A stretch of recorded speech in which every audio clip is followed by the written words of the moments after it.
Crecí en un hogar tradicional, sencillo, pro familia, con muchos valores. Bueno, me graduó de médico e inmediatamente comencé a trabajar. Es más, comencé a ejercer mi carrera antes de recibir el título. Las cosas se empiezan a complicar cuando empieza el régimen, porque no me gusta llamarlo gobierno. Bueno, ahí comenzaron a complicarse las cosas y llega un momento en que tú dices, bueno, tu esencia, tu liderazgo, tu trabajo se está viendo confrontado al mismo tiempo con tus valores. Me formé en marketing digital. No lo hice ni por mí, sino por contribuir con mi hijo que está en ese medio. Esta persona vio en mí quizás este potencial y me dijo, quiero que contribuya desde este. El proyecto está para darle voz, darle tribuna a cualquier persona que tenga una historia que quiera contar. A veces, todo puede cambiar en un instante. Hola, soy Paola Arismendi y esto es Podversando contigo. Un espacio donde compartimos esas historias que merecen ser escuchadas. Gracias por acompañarnos a través de Spotify, YouTube y no olvides seguirnos a través de todas las redes sociales. Y ahora te invito a podversar. Hoy vamos a podversar acerca de una historia muy inspiradora. Quiero que te transportes conmigo. Imagínate a esta niña en Maracay, Venezuela, soñando que quiere ser doctora, que quiere ayudar a hacer algo bonito con la vida de los demás.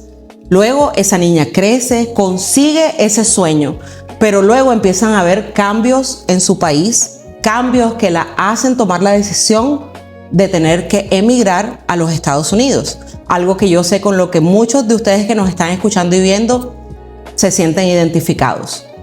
¿Y qué ocurre? Esa niña, que ahora es una mujer, es esposa, es madre de 2 hermosos hijos, tiene que empezar a reconfigurar su historia.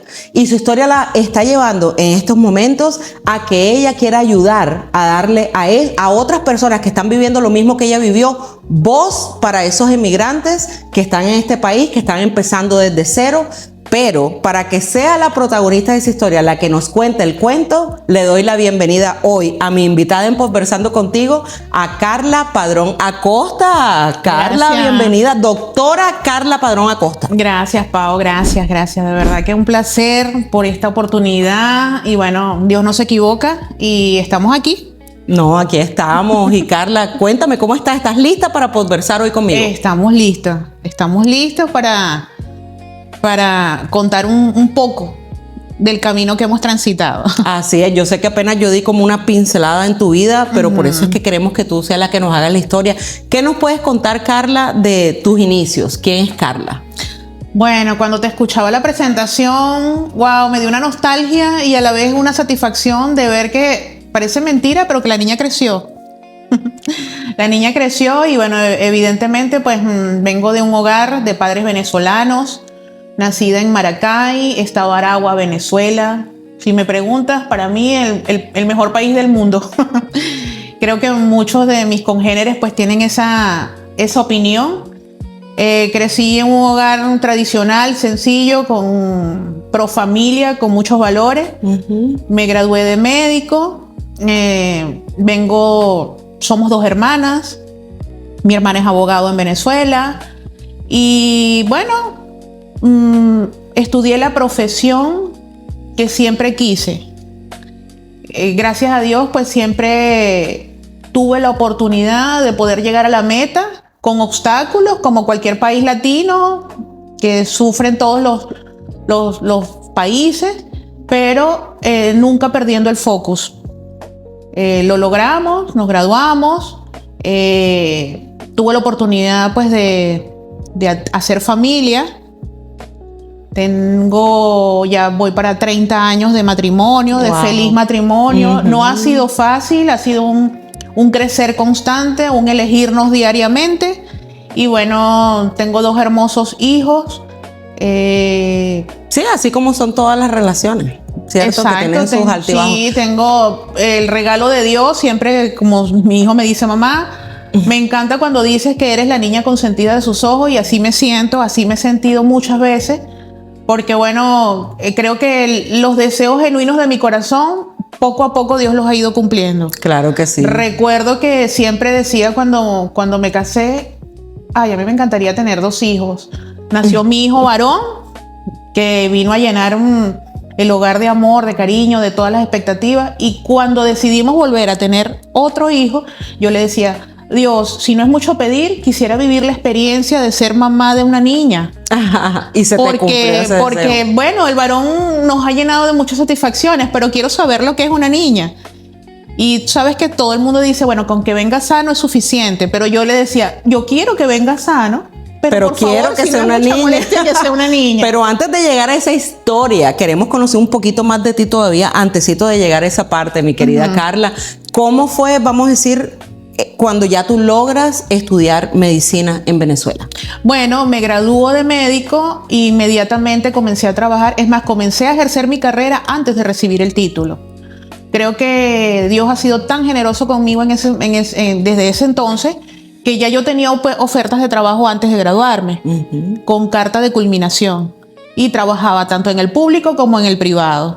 Inmediatamente siempre he ejercido cargos de liderazgo. Recién graduada, pues tuve la oportunidad de ser médico jefe de 3 ambulatorios y al mismo tiempo cumplir con mi artículo 8, que en Venezuela llamamos el periodo rural, que debes tener todo médico antes. Sí, que es como un tiempo que tienes que cumplir para poder... Exacto, es como una práctica, la pasantía rural, pero remunerada, porque ya para ese entonces... Pues, o sea, que recibes pago por ella. Sí, te tratas como profesional y trabajas, ese es el primer eslabón del estatuto público.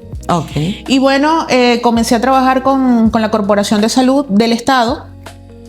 Inmediatamente empezó a rodar la película, 2 años, 3 años. Cuando vienes a ver, ya de una vez te toca ir al siguiente eslabón, hacer residencia.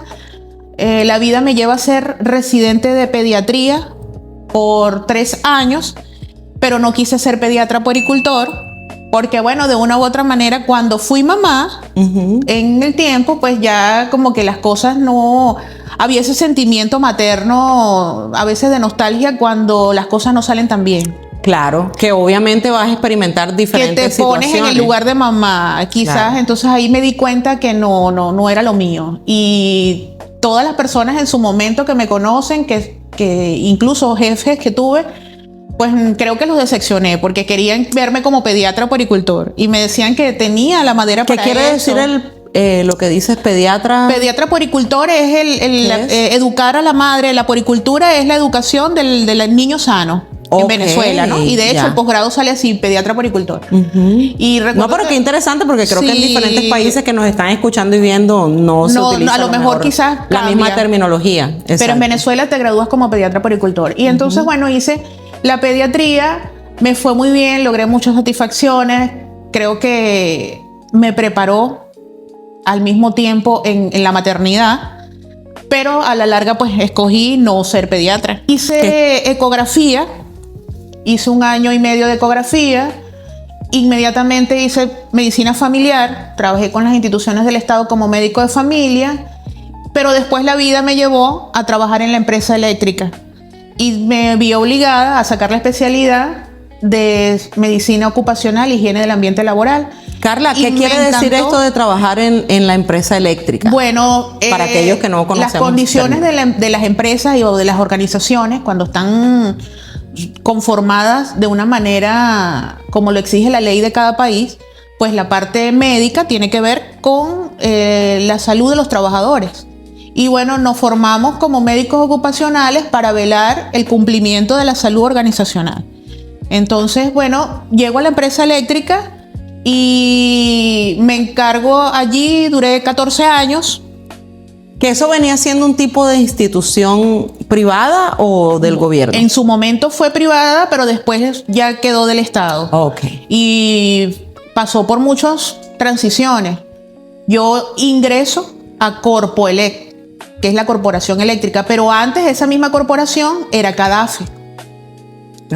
Y entonces, bueno, yo ingreso a Corpoelec y me recuerdo que me solicitaron el ingreso para cubrir las vacaciones de una colega y me ofertan la oportunidad de trabajar de manera permanente allí. Y yo, bueno, siempre y cuando no coincida con mis otros turnos, porque trabajaba para el Instituto Venezolano de los Seguros Sociales en Venezuela, que es el ente público en ese entonces. Ingreso a trabajar en la corporación y mandan a Caracas para la firma de los cargos fijos, 25 cargos, y nada más regresan firmado 2. Y después me dicen que ese cargo donde yo ingreso tenía 8 años sin que nadie lo ocupara. O sea, la posición estaba que tú tenías vacante, había estado vacante durante 8 años hasta que llegas tú. Entonces, bueno, todo el mundo me decía, bueno, cuando las cosas son para ti. Y ahí empecé a hacer carrera administrativa y todo lo que aprendí de la parte organizacional, ahí me voy formando. Quizás nunca dejé la parte clínica porque tenía mis días de consulta y mis días administrativos. Pero entonces ya tengo que manejarme en lo que es la parte gerencial, organizacional, administrativa de la empresa y de la consulta desde otra perspectiva.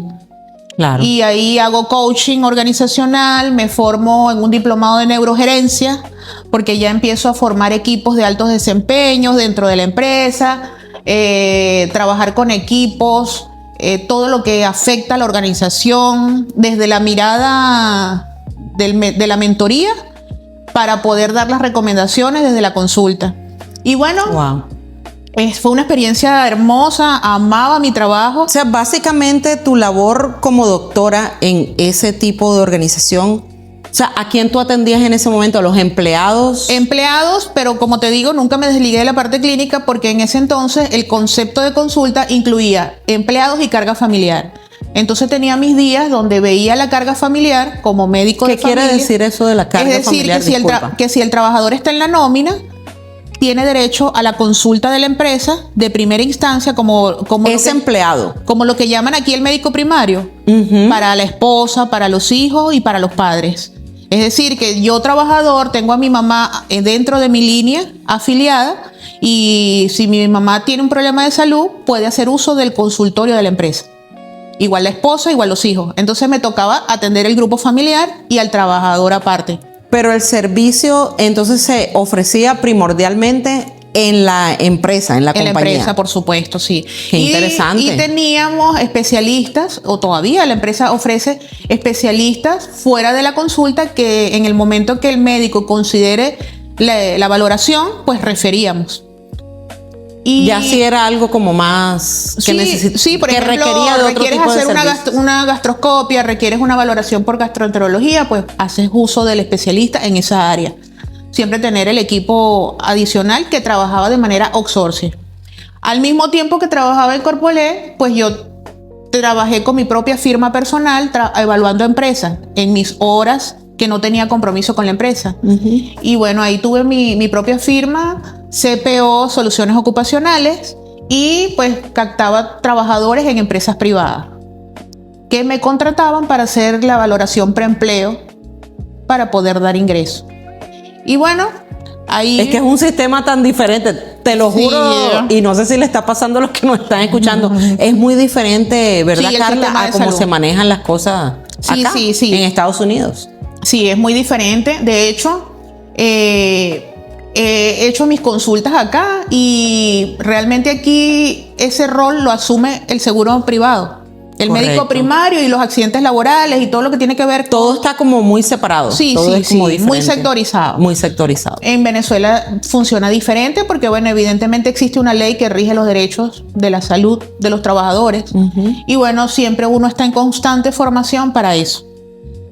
Y bueno, empecé a dar clases incluso en Venezuela, en 2 diplomados, con un instituto que se formó en Venezuela, que se llama YUP, Instituto de Formación y Bienestar. También de compañeras, lo forma una compañera de trabajo que a su vez es ingeniero, electricista y psicólogo organizacional. Y bueno, pues también es neurogerente y hicimos un equipo bien bonito. Y bueno, comenzamos con diplomados y yo estaba formada como neurogerente con el mismo equipo de trabajo. Y bueno, digamos que ahí participé dando la parte de salud ocupacional en el diplomado de salud ocupacional y en el diplomado de psicología organizacional. Wow. Entonces, bueno, ya yo antes de graduarme como neurogerente ya yo tenía experiencia docente. Yo di clases en un instituto privado en Maracay para enfermería, daba clases de histología y de bioquímica.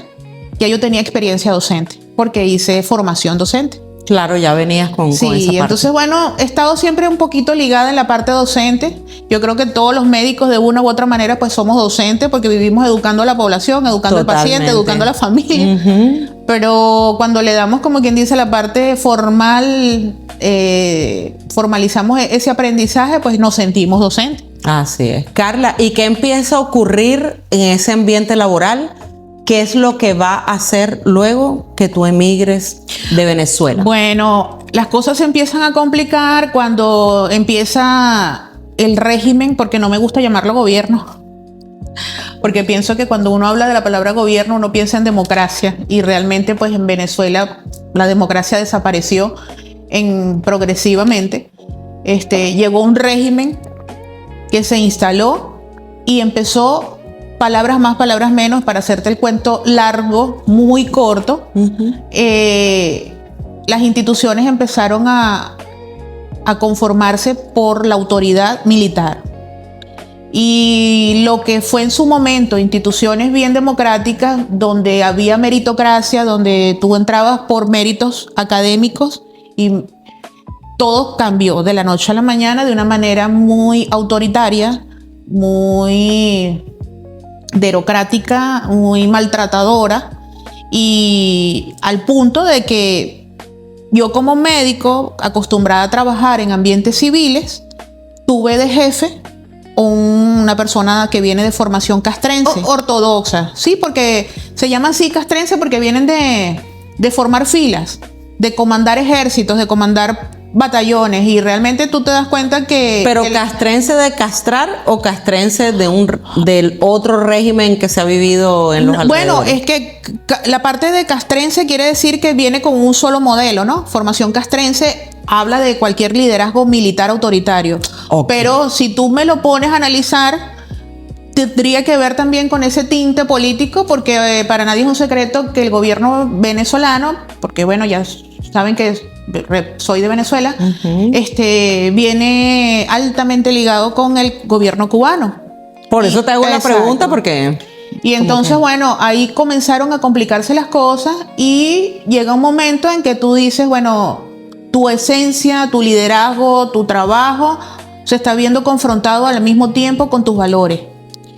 Y lo que en algún momento era mi pasión ya venía siendo un dolor de cabeza, e incluso se puso tan delicado porque comenzó la migración, la diáspora venezolana, y a nivel organizacional eso causó un ausentismo laboral muy grande. Y el servicio médico de una empresa pues maneja el ausentismo, maneja todo ese tipo de cosas, y cuando empiezan a investigar por qué no hay tales trabajadores, o quién se va, quién se queda, cuántos son los reposos, de quién es la culpa, usted tiene que estar consciente de cuántos reposos hay. O sea, llega un momento en que tú dices, epa, yo soy médico, yo no soy detective, yo no soy de las autoridades para andar persiguiendo a nadie, y eso te confronta tu trabajo, ¿no? Carla, ¿cuál podría ser un ejemplo de esas situaciones en lo que entendiste que tu moral se podía ver comprometida? Si pudieras dar un ejemplo. Sí, bueno, al punto de que cuando te dicen que hay un trabajador que tiene tantos meses de reposo y la ley te estipula un tiempo y esa persona sobrepasó el tiempo, entonces la mejor manera de perjudicar a ese trabajador es usar el servicio médico para que obligarte a ti como médico que firmes un informe de que esa persona está discapacitada o que no tiene la competencia para seguir en su rol, y desincorporar a una persona. Entonces ahí vienen los tropiezos, ¿no? Porque entonces tú dices, no, yo no puedo inventar, yo no puedo firmar algo que no es así. Porque si esa persona mete un reposo por una causa médica y no está comprobado que no es esa causa médica, yo no soy quien para poner en entredicho eso. Pero cuando tú me obligas y me dices, tú me firmas esto, inventamos esto porque yo necesito sacar aquel, ahí es donde tú dices, de verdad, o sea, yo no fui formada para eso, sobrepasa mis valores, sobrepasa mi ética, y ahí es donde tú dices, no puedo hacer nada porque este régimen quiere aliados y todo lo que vaya en contra de ellos es su enemigo. Entonces llega un momento en que la responsabilidad y la que está en tela de juicio eres tú misma. Correcto. Y ya yo veía que compañeros en otras áreas que no eran médicos, pero en otros departamentos de la empresa ya estaban detenidos, ya estaban presos. Y todo lo que tú hicieras... Compañeros médicos. Médicos en otras instituciones, muchos casos de médicos presos en Venezuela. Pero a su vez, dentro de la empresa y la organización donde yo trabajaba, otros profesionales desde otro punto de vista ya estaban detenidos por ejercer su trabajo. ¿Y qué tú escuchabas de esas historias, Carla? Horrible. Cuando tú escuchabas en ese momento esas historias de estos otros médicos presos. Colegas presos mucho, en diferentes por denunciar precisamente lo que no era lo bueno. Lo que no era moral. Moral, ni o sea, el derecho de voz, de palabra, alzar la voz llegó a ser un delito en Venezuela. De hecho, nuestro presidente del Colegio Médico tuvo que salir fuera del país perseguido y falleció aquí en este país casualmente. Entonces, o sea, que estuvo en un destierro y falleció en ese destierro. En el exilio y yo sé que él tenía una causa médica porque, bueno, fue el doctor Ángel Sarmiento, una extraordinaria persona con una reputación intachable, pero fue víctima del régimen y así como él, muchos colegas. Pero antes de ir preso, pues él decidió huir porque era su integridad. Pero entre la tristeza y la depresión, pues se enfermó en este país y con el tiempo pues tuvo hasta una lesión ocupante de espacio en su cerebro que provocó su muerte. Y eso no. El mismo estrés que están viviendo. El mismo estrés. Es que yo creo que nosotros los que vivimos otras realidades, estamos de alguna manera en una burbuja. No podemos ni siquiera imaginarnos lo que ustedes han tenido que vivir y por eso quiero ir como un poquito, aunque a lo mejor suene como que estoy yendo atrás en lo que estamos hablando. ¿Cuál es el sentimiento, Carla, de tú haber vivido como este lugar que era todo normal, un lugar próspero, normal? Aunque uno viviera, ¿verdad?, en diferentes... No quiero decir que fuéramos riquísimos, éramos clase media. ¿Cómo fue para ti ese cambio, de tu ver ese cambio en tu lugar de origen? Mira, al principio, digamos que como uno siempre ha tenido la actitud de mejorar cada día, pues uno va como quien dice sobrellevándolo. Pero llega un momento que te das cuenta, no, es que, o sea, que ya esto no es cuestión de actitud. Hay una realidad que me está sobrepasando. Hay una realidad que ya me está confrontando entre la preocupación, entre la economía, porque evidentemente el nivel de exigencia y el nivel de estrés era inversamente proporcional a las finanzas. A las finanzas, claro. Para nadie es un secreto que en Venezuela el salario pues mínimo es $1. Creo que todavía está así. Y realmente pues cuando una persona que tú dices nos están comparando, el mundo nos están comparando con los índices de pobreza más fuertes, más extremos, tú dices algo no está bien. Y sobre todo siendo un profesional lugar, y un país tan próspero. Exacto, claro porque incongruente. La gente repite con mucha ligereza Venezuela, un país rico en recursos, un país que lo tiene todo. Y es verdad, lo tiene todo, pero está muy mal administrado. ¿Y en manos de quién cayó? Entonces, cuando toda esa realidad empezó, tú dices, Dios mío, ¿en qué nos hemos convertido? Y sin embargo, parece mentira. Esa realidad nos arropó por un buen tiempo y seguimos haciendo las cosas con amor. Así es. Porque, por ejemplo, yo hablo desde mi gremio. Yo todavía le tengo profundo respeto y profundo cariño a mis colegas que están allá, dando todo por el todo. Dándolo todo, claro que sí. Porque venimos de trabajar en hospitales vacíos. O sea, yo llegué a pasar consulta haciendo un récipe en papel de bolsa. Una receta. En papel de bolsa. Ni siquiera un papel exacto sellado con tu nombre del hospital. Eso fue desapareciendo en el tiempo. Al punto que en ambulatorios o lo que pudiéramos llamar en cualquier país, la medicatura más rural de un sector, tú le decías al paciente, traiga el papel. para yo indicarle recibos reciclados. Lo que otras empresas botan es lo que recoge una receta. Que tú hagas una receta y por detrás vaya la información de una persona, de un recibo, de un pago. O sea, cosas que tú dices solamente aquí. Solamente el que lo ha vivido Ajá. puede saber eso que ocurrió ahí. Y a pesar de que mi especialidad era más administrativa, porque yo ya llegó un momento en que cuando me dedico a mi área, pues me desligo de la parte hospitalaria. Pero de una u otra manera siempre estuve en contacto estabas, con el hospital por los accidentes laborales, porque en el momento que hay un accidente tú tienes que estar pendiente de tu trabajador en el hospital. No, claro que y que sí. tú sepas de familiares e incluso de trabajadores que van a operar y que no hay gasa, que no hay el material médico quirúrgico para eso, que van a operar un familiar tuyo y tú tengas que ver a la familia comprando agua mineral para que se laven las manos los médicos que van a... O sea, y decir eso en nuestro país te puede costar tu libertad. Tu libertad, que es lo más preciado de nosotros. Carla, y luego tú atraviesas todos esos procesos, ¿cómo se da el que tú tengas que emigrar? Bueno, digamos que precisamente cuando empieza toda esta transición, nos reunimos en familia, mi esposo y yo, y decidimos ver, bueno, algo tenemos que hacer. Mi esposo también viene de la administración pública y también viene con otra historia en lo que es el Ministerio de Agronomía y viene con también otros procesos. Él sí se discapacitó por un accidente laboral y bueno, todos los procesos y todo el atropello que puede existir en una organización pública lo vivimos de ambas partes. Entonces la que estaba activa era yo y él sí ya estaba discapacitado por esa organización. Entonces decidimos siempre, o sea, es que el venezolano es tan echado para adelante que uno se le está cayendo una parte y uno dice, bueno, vamos a poner un murito de contención aquí y vamos a intentarlo por acá. Decidimos emprender. Teníamos una tienda deportiva en Venezuela, un negocio de marca deportiva, de calzado y de ropa deportiva. Y cuando decidimos apostar a eso, llegó la pandemia. Llegó la pandemia. La pandemia que le cambió la vida a unos cuantos. Sí, los 3 primeros meses fueron espectaculares que dijimos, wow, ¿por qué no lo hicimos antes? Hasta que llegó la pandemia y todo se vino en un retroceso increíble que llegamos a pensar, ¿qué hicimos? ¿Por qué hicimos esto? Pero bueno, al mismo tiempo decíamos, pero es que no somos adivinos para saber que venía este tiempo. Que iba a venir, no, nadie se hubiese imaginado. Entonces, bueno, eso coincide con mi renuncia porque yo me desincorporo de la empresa eléctrica, yo me decepcioné tanto que yo dije, bueno, yo prefiero renunciar antes que ir presa.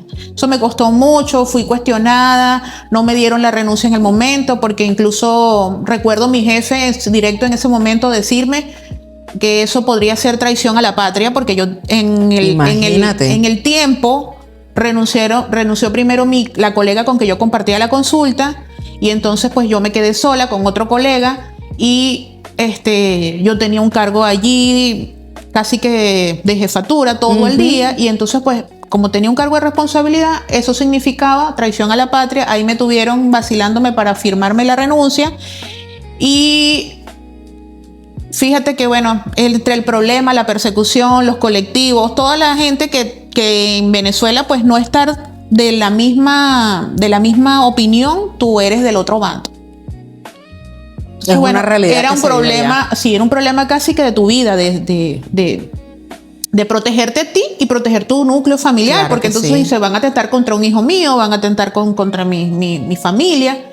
Y no, eso no te deja vivir en paz realmente. Claro. Entonces, bueno, nos dedicamos al negocio, viene la pandemia, vienen las cosas, entonces todo se complica. De verdad no fue una buena idea en el transcurrir del tiempo y ahí es donde decimos, bueno, ya hemos agotado todos los cartuchos y esto está para peor. ¿Qué vamos a hacer? Y todo el que sabe que tú tienes una visa activa te dice, ¿qué haces aquí? Todo el mundo empieza a salir del país, las familiares, todo el mundo por el mundo y uno todavía apostando a lo de uno, ¿no? Entonces, cuando las cosas se empiezan a complicar, el colegio de la niña empieza a quedar desierto porque ya no hay profesor de música, ya no hay profesor de inglés, renunció el profesor de tal. Tú dices, bueno, ¿y ahora? O sea, para peor todo. O sea, todo te iba avisando que era ahí fue cuando empezamos. Que todo se estaba complicando. Sí, ahí fue cuando empezamos a decir, bueno, hay que tomar una decisión. Y mi esposo en ese momento fue el que dio, como quien dice, el primer paso y dijo, me voy. Aquí en los Estados Unidos pues hay un grupo de familia que siempre pues abrió puertas y siempre le dijo que esperan, que van a hacer, qué van a hacer. En algún momento pues decidimos nosotros sacar la visa familiar de paseo como cualquier familia.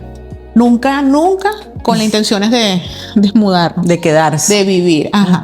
Pero bueno, la situación política, las amenazas, toda la situación económica, pues nos sacó de allá. Bueno, nosotros tuvimos la bendición de tener una familia que nos acogió acá por un tiempo determinado y migramos a otra por otro tiempo determinado, pero en ninguno de los dos escenarios te puedo decir que me sentí plena, no. y no porque me hayan tratado mal. Claro, uno mismo. Los agradezco y los bendigo, claro. Pero era el sentimiento, o sea, eso viene contigo. La familia quiere hacer lo mejor para ti, pero es tu emoción la que no te permite sentirte así. ¿Cómo se ha tenido que reinventar Carla? Precisamente en ese trabajar de la mente tú dices, soy venezolana y le hacemos a lo que sea. Miedo al trabajo no le tenemos. En efecto, ha sido así. Y mientras que tú llegas a este país y te vas adaptando a lo que es la parte legal, porque eso sí teníamos claro, ilegal no nos íbamos a quedar. Ya yo desde Venezuela, pues ya yo venía como quien dice viendo qué opciones voy a tener, cómo puedo hacer, qué es lo que puedo hacer. Y bueno, en vista de la situación que teníamos, pues eso me permitió tener la consultoría legal de alguien especializado acá apenas llegar y contar mi historia y decirme, mira, puedes calificar para este proceso de asilo, que es realmente el que tenemos. Y contando pues todo lo que has vivido, vamos a hacer lo propio y cuando llegue el momento se verá. Bueno, vamos a decidir por eso, para poder tener ese primer paso de legalidad y poder que llegara el permiso de trabajo, el social y toda la batería que amerita este país, pues, porque bueno, eso sí queríamos, pues estar dentro de la norma. Y bueno, llega ese momento, pero mientras tanto, pues aquí hay que producir, aquí hay que hacer. Pero siempre Dios te pone personas maravillosas a tu alrededor que te dicen, vente conmigo, vente a trabajar conmigo, te abro. Obviamente el primero que arrancó fue mi esposo, con los mismos amigos de la familia, vengas a trabajar conmigo, a producir. Y bueno, la familia también pues abrió sus brazos y nos apoyó en techo, comida. Y nosotros, bueno, lo que íbamos produciendo, vamos aportando. Y así fuimos saliendo, como quien dice, a flote. Sí, pero queremos escuchar es Carla como persona. Bueno, Carla ¿Cómo se ha tenido que reinventar? Carla como persona comienza de una vez, conoce o da acá con unos amigos que tenían una empresa de servicios de limpieza y de servicios de propiedades de renta. Entonces, bueno, vamos un día a hablar con ellos y te dicen, comienza mañana. Voy con una amiga que me acompañó. Y vamos, entonces yo digo, ay, bueno, vamos. Eso a mí no me confronta. Porque si hay algo que yo metí en mi maleta bien dobladito, bien chiquitito, fue el ego. Creo que dentro de mi equipaje, que fue muy poquito, porque no es dejar tu vida en 23 kilos. Imagínate. Traer 23 kilos de recuerdos y de vivencias no está fácil. 45 libras más o menos. Ajá. Entonces yo lo doblé bien dobladito, traje mucha humildad y poco ego. Y yo dije lo que sea. Porque bueno, cuando tú te sientes un poquito que vas a tener debilidad, recuerda por qué lo hiciste, cuál es la meta. Claro, tenías a tu familia, tenías todos esos cambios todos los días. Y realmente yo creo que tú me preguntas a mí qué te mueve, qué te lleva, mis hijos. Mi mentalidad gira en base a eso. Pero ¿cómo te reconstruyes? Y bueno, ¿cómo me reconstruyo en eso? Ese fue el primer trabajo, pues remunerado. Porque tú llegas a casa de la familia y tú estás trabajando. Pues tú tratas de ganarte el techo. Claro. Porque es lo que tú me preguntas a mí, ¿qué harías o qué consejo le daría a una persona? Gánate el techo. Porque evidentemente tú tienes que estar claro que te están brindando una oportunidad. Trata de remunerarla. Quizás no con dinero, pero sí con tus acciones. Entonces comienza con eso. Que el dinero viene por añadidura, pero también trabaja para eso. Búscalo, enfócate. Bueno, conseguí esa oportunidad, comenzamos a trabajar con estas personas que hacen servicios de cleaning. Y bueno, de verdad que desde la mejor actitud comenzamos, y después cuando ya teníamos unos meses con ellos, se incorpora mi esposo, y entonces ya mi amiga ya no está con nosotros, sino que se incorpora mi esposo, mi hijo y yo. Hicimos nuestro propio equipo familiar y de trabajo. Y la película pasó que en meses ya nosotros nos estábamos mudando aparte, nosotros ya teníamos nuestro hogar, Independiente con lo que estaban haciendo ustedes. Independiente. Obviamente siempre rodeado de, como yo siempre le he dicho, de las personas que son el besito de Dios para tu vida. Pero aquí viene de la parte ahora que quiero que nos hables un poquito, porque sé, Carla, que esto ha sido parte de esta mujer en la que te estás convirtiendo ahora, y quiero que me hables acerca de la Cámara Hispana de Conferencistas Unidos. Bueno, ¿qué está haciendo esto en tu vida? Fíjate que creo que para llegar a ese punto tengo que pasar primero por el hecho de que al mismo tiempo que estamos trabajando en las cosas que no son nuestra formación, estamos trabajando en estos oficios que nos toca, yo creo que a todos los profesionales, incluso no profesionales, hay que entrar a lo que sea. Yo me certifico en este país como speaker internacional. Formación que ya yo había comenzado en mi país, pero por el tema migratorio yo tuve que interrumpir. Claro. Cuando llego acá, a través de un correo, tengo una nota donde me dice que necesitamos terminar y dar culminación a la formación porque ya es la hora. Y yo emito un correo diciendo, no creo que vaya a poder porque, bueno, estoy pasando por esto, me tuve que mudar, no sé qué. Y esa organización me dice, eso no es impedimento porque ya lo que tú tenías que hacer ya lo hiciste, ahora queda es la conferencia online, no sé qué. Y la fecha de juramentación es este día. En ese momento mis emociones se chocaron porque evidentemente mi estructura mental me decía, o sea, no tengo una computadora, no tengo una laptop, no tengo no sé qué, desde el teléfono, no hay impedimento. Y recuerdo siempre eso porque yo dije, bueno, esto va a quedar para este día. Ahora veo que es para este día porque tengo que contarlo.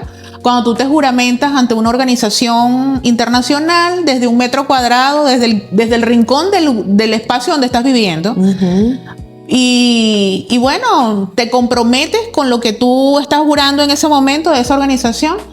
Y yo dije, bueno, Dios, tú lo estás permitiendo. Hoy es el día que yo necesito cerrar este ciclo porque esto va a quedar aquí guardadito en las cosas que voy a ir logrando a partir de este momento.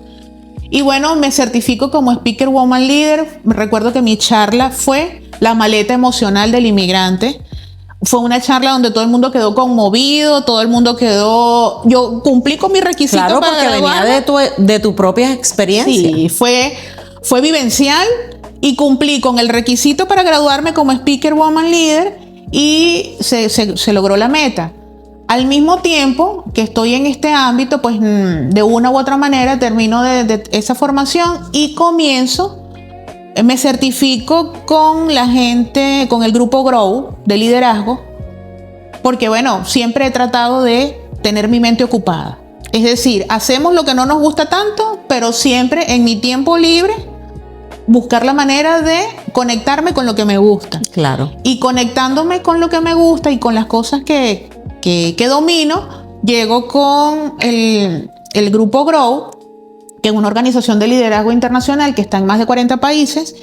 Ellos me escriben, mando un correo y ellos me certifican como Leader Coach Master.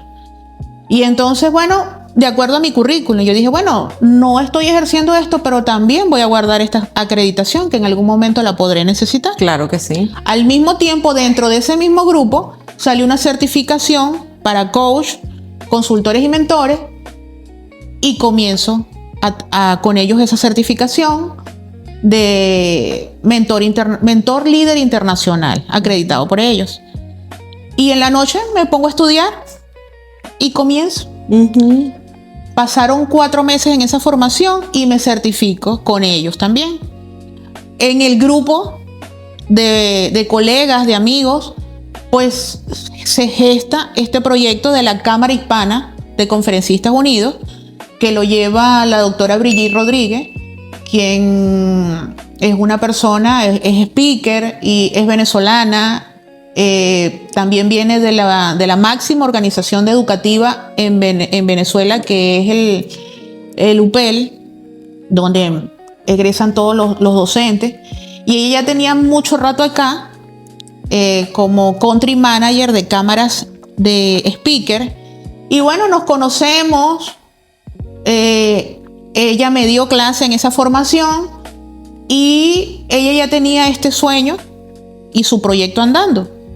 Cuando el proyecto se ejecuta, ella me contacta posterior a la graduación y me dice, quiero que estés conmigo en la cámara. A su vez, ya yo en paralelo, ya yo he venido estudiando otras cosas. Me gusta mucho el marketing. Me formé en marketing digital.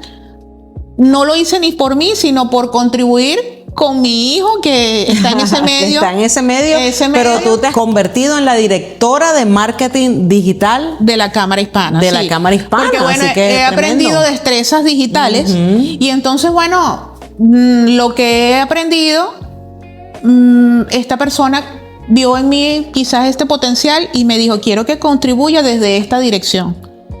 Somos 10 directores y yo pues tengo el honor, como le digo yo a ella, de pertenecer y claro, gracias a ella por creer en mí como directora de marketing digital de la Cámara Hispana de Conferencistas. Así es. Carla, ¿y cuál tú crees que es el mayor aporte que le está dando la cámara a las personas que mira, el proyecto está para darle voz, darle tribuna a cualquier persona que tenga una historia que quiera contar? Específicamente, si eres speaker, orador, coach o mentor, es el escenario ideal para ti. Pero si no lo eres, también es la tribuna para que te formes. Porque quizás hay personas que tienen otra profesión, que no están dentro de la mentoría, la consultoría o el coaching, pero tienen una historia valiosa, que lo que quieren lo que necesitan es darle estructura y forma. Y cuando eso pasa, surgen cosas maravillosas. Entonces, bueno, creo que en el equipo somos un grupo de profesionales. No sé si es casualidad o cristosidad, que todos somos venezolanos. Y cada quien en diferentes tribunas, en diferentes incluso estados del país, pues estamos colaborando y aupando este proyecto. El proyecto está dado para los hispanos en Estados Unidos, porque bueno, obviamente todos hacemos vida acá en Estados Unidos. Sin embargo, hay colegas que están dentro de la cámara. Hay uno que está en Chile, que está en la coordinación de eventos, y él es ingeniero, consultor, también formado como líder mentor internacional. Y bueno, como dice, Dios los hace y ellos se juntan. Así es. Esto es una invitación para todos los hispanos que nos están escuchando, que estén en estas áreas. Sí. ¿Qué áreas cubren mayormente? Estamos aquí en el estado de la Florida porque la sede queda en Sarasota. Pero ahorita ya iniciamos desde enero, quedó conformada la organización como tal y ya se inició el ciclo Mastery de conferencias.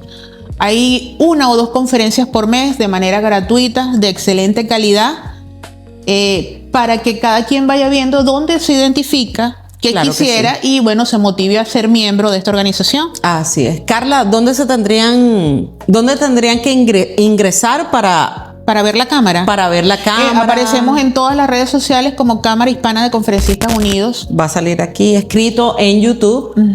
Y bueno, tenemos el Instagram, el Facebook. Tenemos un canal de YouTube. ¿Cuál es el nombre? Cámara Hispana de Conferencistas Unidos. Así va a ser el mismo nombre en todas las redes sociales y en YouTube. Y ahora viene lo próximo, lo que tú has creado con tu familia, mi querida Carla, que es Carleras Service. Sí. Vamos a hablar de esa parte.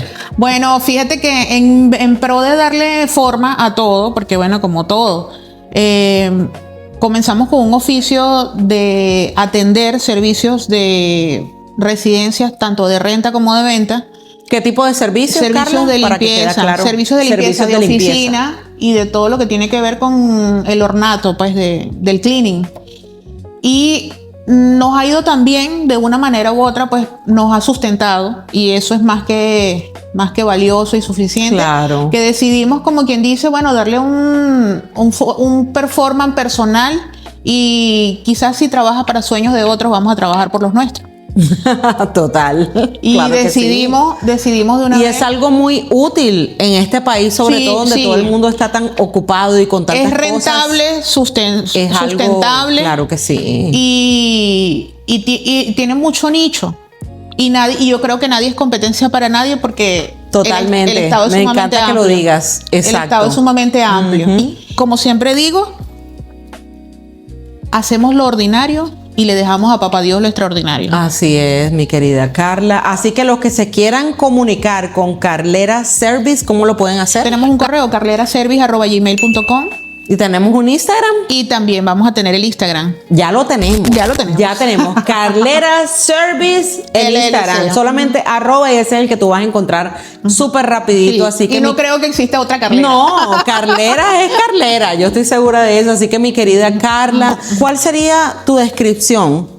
Porque te acuerdas que el tema de este podcast, aunque estamos hablando de todo, de todas estas historias maravillosas de superación, ¿cuál tú creerías que es tu enlace del duelo con todo lo que tú me has contado el día de hoy, Carla?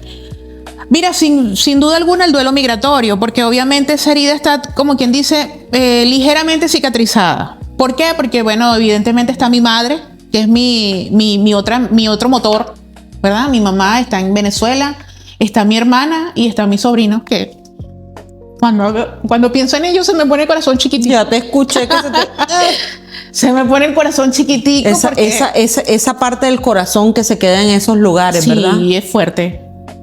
Es fuerte, pero al mismo tiempo son tu motor. Carla, qué bonito todo lo que nos has hablado el día de hoy. Yo sé que todo lo que tú has dicho va a ser súper inspirador para muchas personas que nos están escuchando y viendo en este momento. Y realmente ese es el consejo, pues ese es digamos que la reflexión. No es fácil, nadie dijo que sería fácil, porque si fuera fácil todo el mundo lo logra. Así es. Y suena trillado, pero cuando tú lo vives te das cuenta que tiene mucho peso. Son eso. realidades. Ajá. Y no perder el foco, saber que todos los días te confrontas, sobre todo en un país que no es el tuyo, donde hay una realidad, donde existen los miedos que siempre van a estar. El miedo nunca se va a ir, siempre va a estar. Siempre va a estar y hay que aprender a vivir y a convivir con él. Con él. Pero creo que prevalece la fe por sobre todas las cosas, el creer en ti y recordarte todos los días por qué lo hiciste. Carla, muchas gracias por habernos acompañado en el día de hoy aquí, por haber aceptado el reto de estar en Podversando contigo. Gracias a ti por la invitación y bueno, me la he pasado súper, de verdad que no he sentido que es una conversación de trabajo, sino una conversación. No ha sido una entrevista, ha sido una conversación. Exacto, no ha sido una entrevista, sino ha sido una conversación muy amena. De verdad que la he pasado muy bien. Carla, y si tuvieras que dejar con unas últimas palabras a esos que nos están viendo aquí a través de YouTube, ¿cuáles serían tus palabras por todos los procesos que tú has vivido, todas las cosas que has pasado? ¿Cuál sería un consejo que tú dejarías hoy? Bueno, como persona creyente, primeramente creo que no puede existir un plan que tú no involucres a Dios y a tu fe. Eso por convicción. Por convicción, no es religión, es convicción. Creo que eso, para empezar. Y segundo, eso mismo te ayuda a que tú no pierdas el focus. Que todos los días te recuerdes dónde te quieres ver y que cada paso cuenta. No sobreestime ni subestime, todo es necesario. Todo es necesario y todas las personas que están a tu alrededor cuentan para algo mejor. Y creo que ahí te vas dando cuenta cómo Dios va obrando, cómo Dios va haciendo. Y no perder el deseo de soñar, porque ¿qué pasa? Que cuando tú emigras, pues a veces la gente se conforma y dice, bueno, esto es lo que nos tocó. No, siempre hay algo más. Así es, no, totalmente, mi Carla, así que de verdad que agradezco mucho el que hayas venido a conversar conmigo, mi amor, el que hayas aceptado el hablar de tu vida, de tantos aspectos de los que nos has contado el día de hoy, así que muchas gracias, estoy muy agradecida. Gracias a ti por darme la oportunidad y por creer que puedo contribuir a algo. Ningún síndrome del impostor, aquí estamos siendo quienes somos y usted es quien es, así que muchas gracias, mi querida Carla. Gracias, mi así amor, que no me queda más que despedirme diciéndoles que si tú o alguien que conoces está pasando por un momento que sientes que es muy difícil para ti, hablar así como estamos hablando Carla y yo en este momento siempre es un muy buen primer paso. Pero si sientes que es una situación muy fuerte, buscar ayuda profesional nunca está de más, porque ¿sabes qué? Sanar también es parte del proceso. Te agradezco el privilegio de habernos permitido conversar contigo hoy y nos vemos en la próxima. Así es. Nos vemos. Chao, chao. Bye.